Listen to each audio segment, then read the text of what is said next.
Today we are in Sacramento. We are here with Headdress. Okay, Headdress, the band. What's the meaning of the band? What does it mean, and what does the band stands for? The meaning behind our name, Headdress, has a lot to do with positive mental attitude and preparing your mind for the things you face every day, educating yourself and kind of being aware of the things that you're going to face and being prepared for that. So it's about dressing your head and being aware of your surroundings and all the things coming against you in life. All right, here's a funny question. A lot of punks cannot slam or do stage dive through your music. They can't slam or do a stage dive. What is your band's music inspired by? Because it's like, it's hard to describe it, like kind of slow, mid-tempo and stuff. We're mostly inspired by 80s UK anarcho, bands like Lost Cherries, Haggard the Womb, Dirt, to be more broad spectrum. Definitely we like playing stuff that we can dance to more than get crazy to. Yeah, and also a lot of other stuff that's not quite anarcho, like the Slits. We're very inspired by the Slits. And other like post-punk and like things that mix reggae into punk and things that like mix like 60s psychedelic into punk, like the Here and Now. Yeah, the Here and Now. Yeah.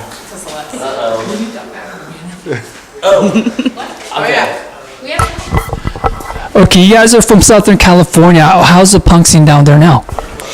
The Southern California punk scene is very big and broad and vast, and there's lots of different sections. Yeah, every different part of Southern California has like a different set of bands, and they're it's all kind of unique to each different area. There is quite a few like anarcho punk bands in Southern California right now. Other than Headdress, we have Dead Tribe. And my favorite band, Argument. Yes. From LA. Oh, I like Argument. Me too. Yeah, and their members have a new band called Collapse that's really good too. Okay, now tell me about A.G.C. Alternative Gathering Collective that you guys restarted. Okay, so since last October, we've been holding meetings and organizing some benefit shows and some vegan potlucks and things like that. But really, it's all leading up to this summer. We're gonna do a festival that's gonna coincide with Jay's festival in at the end of July. We're gonna do it the following week, and it's gonna be in Southern California. It's gonna be kind of similar, but we might not be able to get as many cool speakers and workshops and things like that down there. But we're looking forward to it. Yeah, that's the AGC's next big goal. Yeah. You guys recently did an A.G.C. benefit show.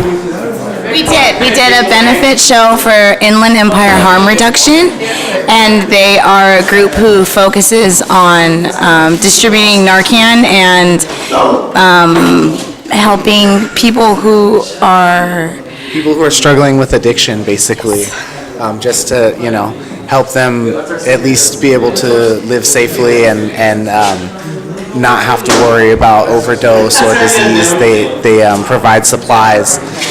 They do needle exchange. Yeah, there's a lot of people in the Inland Empire who struggle with addiction, and even if they're not using opiates, the Narcan is helpful. There's a lot of people out there who use other drugs, especially like meth and things like that, and sometimes it's laced with fentanyl.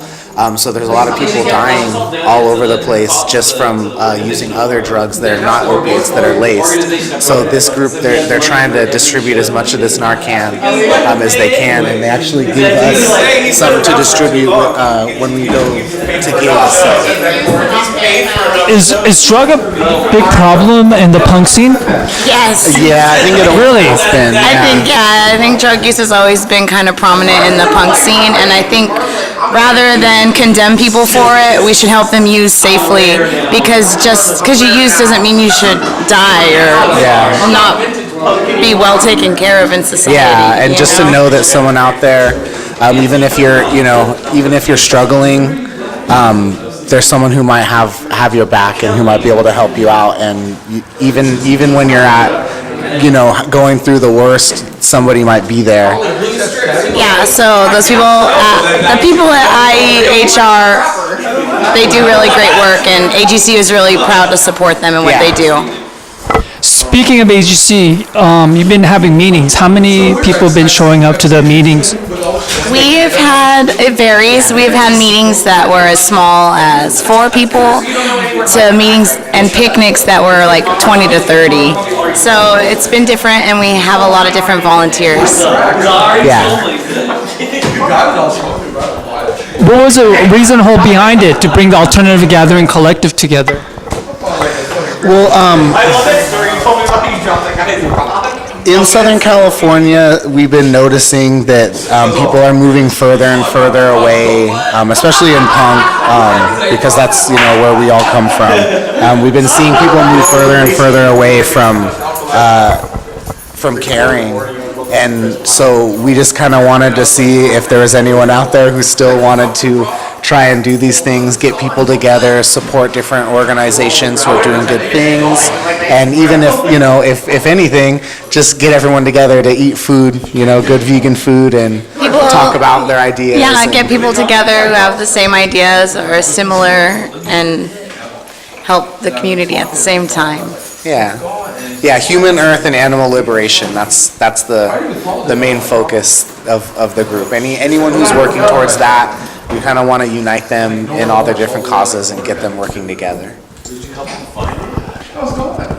I believe you were both, I know Joey for sure, but you were involved during the prime time of anarcho-punk in Southern California after DNC from 2000 to 2005, where there used to be a lot of DIY shows at community center, benefits. You didn't see drugs around. I mean, probably did, but it was like rare and stuff. For people who weren't around back then, can you tell us about it? Like, because all the punks back then used to go to protests, and the Food Not Bombs were run by all punk rockers. What the fuck happened now?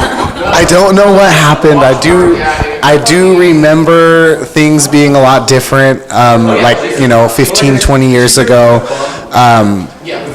That might be somewhat due to police coming down extra hard on people who are trying to get on the streets and protest. So that alone kind of scares people off from any type of activism. And so we don't really see a lot of people who really want to do that. But I don't think that they exist. They're out there. So we just we have to find a way to do it safely and safe as possible to get people interested. And then Joey actually got to go to the first Heel Fest in SoCal. What was the year? In 2001, there was actually the festival that we're trying to throw this summer. There was actually 2 years in a row. They were like really amazing festivals, and we're hoping to even get anywhere close to that if we can get some good bands that have something good to say together, and some organizations try and get the people who like those bands to be involved with these organizations, and that's kind of like the goal right now. And I think that might spiral into something maybe not as big and as successful and efficient as what there used to be, but it's a good start. Yeah. HEAL stands for Human, Earth, and Animal Liberation. Yes. What can we accept at this festival, the HEAL? Definitely bands who have a great message. We will definitely have the Inland Empire Harm Reduction people there to give Narcan training and to distribute Narcan. We want to have some tables and speakers regarding local animal rights groups. And beyond that, I'm hoping that you'll come, Jay. Yes, we're all coming down. Okay, awesome. Good. Okay, good. Because we want to have more poetry. Yeah. What could we do in the punk scene now to make it all positive? Because lately, even online, there's been a lot of like call-outs and stuff when people do wrong and stuff. And also, like, I'm not gonna go into details and stuff. Somebody like accused something of because of this and that, race and stuff. How can we break down all this issue, like, and bring unity and like bring it educational and stuff. I think definitely communication is key in breaking down the barriers of people's political, religious, and classist ideas. We need to definitely educate and get information out there so people can see all sides and be able to choose and make up their minds themselves. As far as punks go, apathy being rampant, I don't know how to stop that besides keep caring and keep trying to do stuff in the community for punks and non-punks alike. Sometimes people are scared to get into activism too, even the punks. Back to activism, because people are so fucking angry these days. If you do not agree with certain stuff, they get so fucking angry. How do you both deal with that issues? Personally, I think you have to be like a duck in water and let things roll off your back, because all the red hats and right-wing people walking around full of hate are just uneducated and they don't know any better. So to meet them with hate isn't going to change anything. So you definitely have to educate yourself and be prepared to educate those around you. Yeah, and sometimes you have to stand up and say something. It's not always going to change the mind of the person who's acting or saying something terrible, but just speaking out is number one, and talking to each other, because sometimes even in people who agree with each other for the most part, Can have disagreements. yeah, can have disagreements, and sometimes it spirals so out of control that those groups of people, they stop working together. And then also, I think just look into your local grassroots community organizations, because there's a lot of people who do stuff outside of punk communities that will welcome you. Yeah, they'd appreciate the support. A lot of those groups really need it. What's your favorite show from Headdress you guys played? This one. We loved this one. Yeah, this was so awesome. Why Sacramento? We love Sacramento. We love Jacoby. We had a blast. We also had a lot of fun when we got to play Gilman. Yes. Yeah, that was awesome. Yeah, that was one of our favorite shows as well. What's the future for the band? We're trying to save right now and put out an actual 7-inch.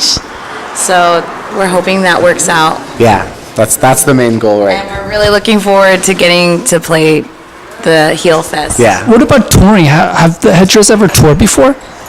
Yes. What year?